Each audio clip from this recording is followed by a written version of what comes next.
एक गांव में दो पड़ोसी थे। दोनों माली थे। दोनों के पास अपने अपने बागान थे और वे उनमें तरह तरह के फलों के पौधे उगाते थे।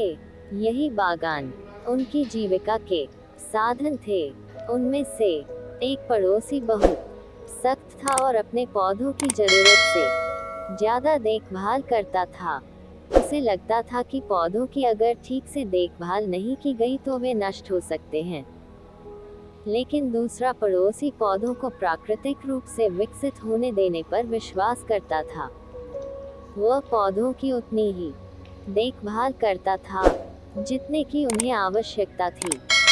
लेकिन वह अपने पौधे के तनों और टहनियों को काट छांट न करके अपनी मनमर्जी दिशा में बढ़ने देता था। इससे वे स्वाभाविक रूप से विकसित होते थे। एक शाम बहुत भीषण तूफान आया जिसमें भारी बारिश हुई। तूफान ने कई पौधों को नष्ट कर दिया।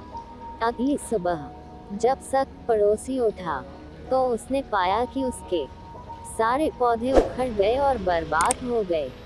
वहीं जब दूसरा पड़ोसी उठा तो उसने पाया कि उसके पौधे अभी भी मिट्टी में मजबूती से लगे हुए हैं। इतने तूफान के बावजूद दूसरा पड़ोसी के पौधे खुद ही चीजों का प्रबंधन करना सीख गए थे। इसलिए इसने अपना काम किया, गहरी जड़ें उगाई और मिट्टी में अपने लिए जगह बनाई।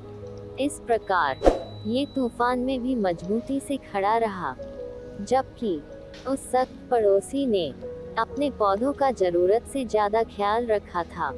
लेकिन शायद वह भूल गया सिखाना कि बुरे समय में खुद का ख्याल कैसे रखते हैं। इस कहानी का संदेश है कि अभी या बाद में आपको खुद से ही करना होगा। जब तक माता पिता अत्यधिक सख्त होना बंद नहीं करते तब तक कोई अपनी समझ के अनुरूप काम करना नहीं सीख पाता।